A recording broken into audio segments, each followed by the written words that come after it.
ഇപ്പോൾ പ്രതിരോധ മേഖലയിൽ പ്രവർത്തിക്കുന്ന മാധ്യമ പ്രവർത്തകൻ ശ്രീ ജോസഫ് ആന്റണി നമ്മളോടൊപ്പം ഉണ്ട്. ശ്രീ ജോസഫ് ആന്റണി, കഴിഞ്ഞ 15 ദിവസങ്ങളിൽ നമ്മളേവരും കരുതിയിരുന്നത് ഒരാക്രമണം ഉണ്ടാകും, പ്രത്യാക്രമണം ഉണ്ടാകുമെന്ന് നമുക്ക് ഉറപ്പ്, ഒരു സാധാരണ സിവിലിയനായ മാധ്യമ പ്രവർത്തകരായ നമുക്കൊക്കെയും ഉറപ്പായിരുന്നു. പക്ഷെ അതെങ്ങനെയായിരിക്കും എന്നറിയില്ല. ആ ആക്രമണം നടത്തുമ്പോൾ അത് അതിന്റെ പൂർണ്ണമായ ശക്തിയിലായിരിക്കണം. പാകിസ്ഥാൻ ഇങ്ങനെയൊരു ഭീരുത്വത്തിന് മുതിർന്ന പാകിസ്ഥാൻ മറുപടി നൽകുന്ന വിധത്തിലായിരിക്കണമെന്ന് ഓരോ ഇന്ത്യനും ആഗ്രഹിച്ചിരുന്നു. ഈ ആക്രമണം എത്രത്തോളം അതിന് ഉചിതമായ ഒന്നാണ്? അല്ല, നമ്മൾ കഴിഞ്ഞ രണ്ട് സംഭവങ്ങളിൽ നിന്ന്, അതായത് ഉറി ആക്രമണവും നമ്മൾ പുൽവാമ ആക്രമണത്തിൽ നിന്നും കുറച്ചുകൂടി പാഠങ്ങൾ ഉൾക്കൊണ്ടുകൊണ്ടാണ് ഇത്തവണ നമ്മൾ അവർക്ക് നല്ല തിരിച്ചടി നൽകിയതെന്ന് നമുക്ക് മനസ്സിലാക്കാൻ കഴിയും. നമുക്ക് എല്ലാവർക്കും അറിയാവുന്ന പോലെ ഈ കഴിഞ്ഞ 2 തവണയും ഈ ആക്രമണം ഉണ്ടായത്, അത് ഉറി ആക്രമണത്തിന് ശേഷം 10 ദിവസം കഴിഞ്ഞ് ആക്രമിച്ചു, പുൽവാമ ആക്രമണത്തിന് ശേഷം 12 ദിവസം കഴിഞ്ഞ് ആക്രമിച്ചു, ഇപ്പോ ഈ പഹൽഗാം ആക്രമണത്തിന് ശേഷം 14 ദിവസം കഴിഞ്ഞ് 15ാമത്തെ ദിവസമാണ് നമ്മൾ ആക്രമണം നടത്തിയത്. ആ ആക്രമണത്തിന്റെ എല്ലാം പ്രത്യേകത എന്താണ്?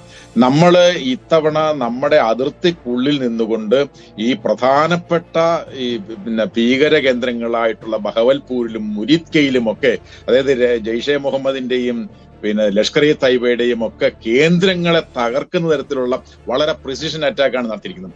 എന്ന് പറയാൻ അതിനുള്ള തയ്യാറെടുപ്പ് നമ്മൾ 2 തരത്തിൽ തയ്യാറെടുപ്പ് നടത്തിയിരുന്നു. ഒന്ന്, സൈനികമായ കൃത്യമായ തയ്യാറെടുപ്പുകൾ. നമ്മൾ അത് കൃത്യമായി പറയുകയും ചെയ്തിരുന്നു. ഞങ്ങൾ ഈ ആക്രമണം നടത്തിയവരെയും അതിന് പിന്തുണ നൽകിയവരെയും ഞങ്ങൾ എവിടെ ഇരുന്നാലും എവിടെയാണെങ്കിലും ഞങ്ങൾ ആക്രമിക്കുമെന്നുള്ള നിർദ്ദേശം നമ്മൾ കൊടുത്തിരുന്നു. അത് നമ്മൾ നടപ്പിലാക്കിയിരുന്നു.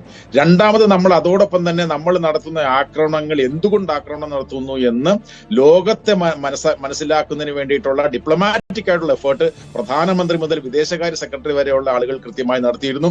അത് ഐക്യരാഷ്ട്ര സംഘടനയിൽ ആ രാജ്യത്തെ തെമ്മാടി രാഷ്ട്രമാണ് ഇത് എന്ന് പറഞ്ഞുകൊണ്ട് നമ്മൾ നടത്തി. അതുകൊണ്ട് തന്നെ ആ തെമ്മാടി രാഷ്ട്രമാണ് ഇത് വളരെ മനുഷ്യത്വരഹിതമായ ആക്രമണം, മനുഷ്യരെ മതം തിരിച്ച് മാറ്റി നിർത്തി ബന്ധുക്കളുടെ മുമ്പിൽ വെച്ച് പോയിന്റ് ബ്ലാങ്കിൽ ക്രൂരമായി കൊല്ലുന്ന സംഭവം. അതോടൊപ്പം ഞങ്ങളെ ആക്രമിച്ചു കഴിഞ്ഞാൽ ഞങ്ങൾ ആണവായുധം ആക്രമണം നടത്തുമെന്ന് പറയുന്നത്. അപ്പൊ ഇത് രണ്ടും മനുഷ്യത്വ വിരുദ്ധവും ലോക സമാധാനത്തെ അപകടപ്പെടുത്തുന്നതുമായിട്ടുള്ള ഒരു ഭീകര രാഷ്ട്രത്തിന്റെ, ഒരു തെമ്മാടി രാഷ്ട്രത്തിന്റെ നടപടിയായിട്ടാണ് ലോകം കണ്ടത് എന്ന് ഐക്യരാഷ്ട്ര സംഘടനയുടെ സെക്യൂരിറ്റി കൗൺസിൽ അംഗം, ഇപ്പൊ താൽക്കാലിക അംഗമായിരിക്കുന്ന പാകിസ്ഥാൻ, അവരുടെ ആവശ്യപ്രകാരം വിളിച്ചു ചേർത്ത സമ്മേളനത്തിൽ എല്ലാ രാജ്യങ്ങളും ചോദിച്ച 2 ചോദ്യങ്ങൾ: നിങ്ങൾ ആണവായുധ യുദ്ധം നടത്താനാണോ ഉദ്ദേശിക്കുന്നത് എന്ന ഒരു ചോദ്യം. 2, പാകിസ്ഥാന്റെ പിന്തുണയോടെ അല്ലേ ഈ കാശ്മീരിൽ കടന്നു കയറി നിരപരാധികളായിട്ടുള്ള 26 ആളുകളെ, അതിൽ 25 പേരെ മതം പറഞ്ഞിട്ട് നിങ്ങൾ കൊന്നില്ലേ എന്ന ചോദ്യങ്ങൾക്ക് കൃത്യമായ മറുപടി നൽകാൻ പാകിസ്ഥാന് കഴിഞ്ഞില്ല. എന്ന് പറഞ്ഞാൽ നമ്മൾ ഈ സംഭവത്തിന് ശേഷം, പഹൽഗാം ആക്രമണത്തിന് ശേഷം ലോകത്തോട് നമ്മൾ വിളിച്ചു പറഞ്ഞു, ഇത് പാകിസ്ഥാൻ എന്ന് പറയുന്ന തെമ്മാടി രാഷ്ട്രത്തിന്റെ നടപടിയാണ്, ഇതിന് ശക്തമായ തിരിച്ചടി നൽകണം. അവരെ അന്തർദേശീയ തലത്തിൽ ഇത് പാകിസ്ഥാൻ ഭീകരതയുടെ തലസ്ഥാനമായി വീണ്ടും മാറിയിരിക്കുന്നു, അത് ലോക സമാധാനത്തിന് തന്നെ അപകടമാണ്, ഞങ്ങൾ എന്തായാലും ഇതിനെതിരെ ശക്തമായി പ്രതികരിക്കും. അതുകൊണ്ടാണല്ലോ നമ്മുടെ മന്ത്രിസഭ സുരക്ഷാ സമിതി ചേരുന്നു, അല്ലെങ്കിൽ സാമ്പത്തിക കാര്യ സമിതി ചേരുന്നു, രാഷ്ട്രീയകാര്യ സമിതി ചേരുന്നു, എന്നിട്ട് സൈനിക മേധാവികളെ എല്ലാം കൂട്ടി ദേശീയ സുരക്ഷാ ഉപദേഷ്ടാവുമായി ചേർന്ന് പ്രധാനമന്ത്രി ചർച്ച നടത്തുന്നു. എന്നിട്ട് നമ്മുടെ സേനയിൽ പൂർണ്ണമായ വിശ്വാസം അർപ്പിക്കുന്നു നമ്മളെന്ന് പറയുന്നു. അതോടൊപ്പം നിങ്ങൾക്ക് നമ്മൾ എന്ത് രീതി, ഏത് സമയം, എവിടെ എന്നുള്ളത് തീരുമാനിക്കാനുള്ള അവകാശം അവർക്ക് പൂർണ്ണമായും വിട്ടു നൽകുന്നു. അതോടൊപ്പം അവരെ സഹായിക്കുന്നതിന് വേണ്ടി കഴിഞ്ഞ 5 വർഷത്തിലേറെയായി നമ്മൾ നടത്തിക്കൊണ്ടിരുന്ന തയ്യാറെടുപ്പുകൾ, നമ്മൾ റഫേൽ വിമാനം നമ്മൾ സജ്ജീകരിക്കുന്നു, നമ്മൾ പുതിയ മിസൈലുകൾ വാങ്ങിച്ചു വയ്ക്കുന്നു. ഇന്നലെ റഷ്യയിൽ നിന്ന് വരെ പുതിയ മിസൈലുകൾ നമുക്ക് കഴിഞ്ഞ ദിവസം എത്തി.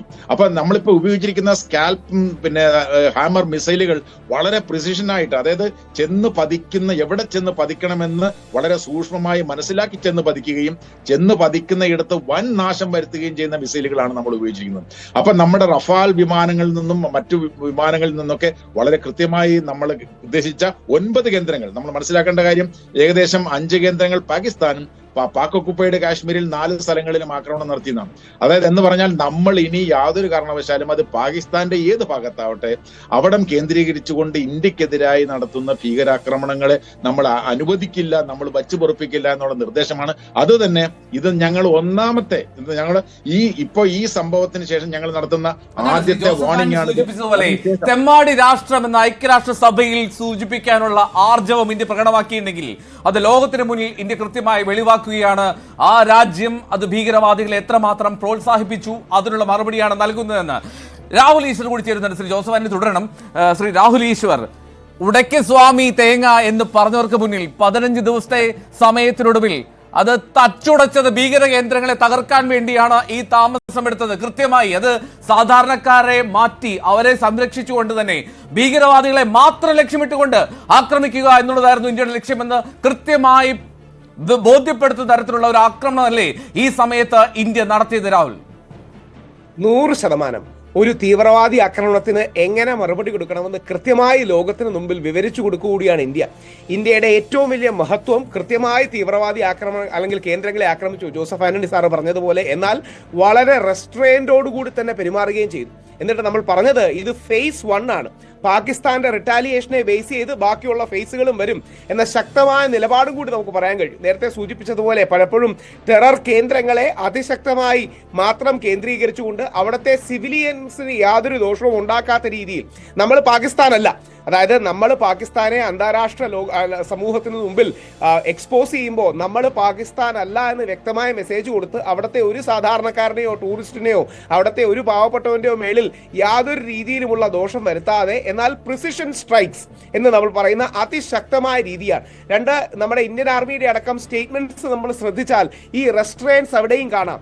ഇത് നോൺ എസ്കലേറ്ററി ഇൻ നേച്ചർ ആണ് എന്ന് വരെ നമ്മൾ പറയുന്നുണ്ട്. അതായത് ഇത് എസ്കലേറ്റ് ചെയ്തൊരു ഫുൾ ഫ്ലെഡ്ജ്ഡ് വാർ ആകണമെന്ന് നമുക്ക് ആഗ്രഹമില്ല. പക്ഷേ നമ്മുടെ 26-27 ഇന്ത്യക്കാർ മരിച്ചതാണ്. അതിന് തീർച്ചയായും ഡിപ്ലോമാറ്റിക് ആയിട്ടുള്ള ഒഫൻസീവ് ഒരു വശത്ത്, പക്ഷേ ഒരു മിലിറ്ററി ഒഫൻസ് തീർച്ചയായിട്ടും വേണ്ടിവരും എന്നുള്ളത് സത്യമാണ്. ഇത് കാശ്മീരിനെ രക്ഷിക്കാനും കാശ്മീരി ജനതയെ കൂടെ രക്ഷിക്കാനാണ്. ഒരു കൗതുകം കൂടി പറയാം. ഇന്ത്യയിൽ ഒരിക്കൽ മാത്രമാണ് മഹാത്മാഗാന്ധി ആർമിയോട് എന്താ പറയുന്നത് യുദ്ധം വേണമെന്ന് പറയുന്നത്, അല്ലെങ്കിൽ യുദ്ധത്തിന് നിങ്ങൾ സജ്ജരാവൂ എന്ന് പറയുന്നത്. 1947 സുദീപ്തോ സെന്നിനോട് അദ്ദേഹം തന്നെ എഴുതിയിട്ടുണ്ട്. ലഫ്റ്റനന്റ് ജനറൽ ആയിരുന്നു അദ്ദേഹം. മഹാത്മാഗാന്ധി പറയുകയാണ് വാറ് തെറ്റാണ്, പക്ഷേ കാശ്മീരിന് വേണ്ടി നിങ്ങൾക്കത് ചെയ്യേണ്ടി വന്നാൽ നിങ്ങൾ ചെയ്യണം എന്ന് പറയുന്നുണ്ട്. അപ്പോൾ നമ്മൾ ഗത്യന്തരമില്ലാതെ പാകിസ്ഥാന്റെ ഈ പ്രകോപനത്തിന് അല്ലെങ്കിൽ Pakistan sponsored non state terror actors, അങ്ങനെയാണ് അവരെ പലപ്പോഴും വിളിക്കുക. പലപ്പോഴും പാകിസ്ഥാൻ സപ്പോർട്ട് ചെയ്യുന്നതാണെന്ന് എനിക്കറിയാം, പക്ഷേ ഈ നോൺ സ്റ്റേറ്റ് ടെറർ ആക്ടേഴ്സിനെ അതിശക്തമായ രീതിയിൽ ഇന്ത്യ തിരിച്ചടിച്ചിരിക്കുകയാണ്. പാകിസ്ഥാൻ ഒരുപക്ഷെ ഇതിനൊരു മറുപടി. ഇനി ഒരു കാര്യം കൂടെ, നമ്മുടെ ഇന്ത്യൻ ആർമിയുടെ ട്വിറ്ററിലടക്കം അവർ കൃത്യമായി പറഞ്ഞിരിക്കുന്ന വാക്ക് responding appropriately in a calibrated manner. അതായത് നമ്മൾ നീതിയാണ് കൊടുക്കുന്നത്, പക്ഷെ വളരെ കാലിബ്രേറ്റഡ് ആയി വളരെ പ്രിസൈസ് ആയി. ഈ ഓപ്പറേഷൻ സിന്ദൂർ വളരെ നല്ല പേരുമാണ്.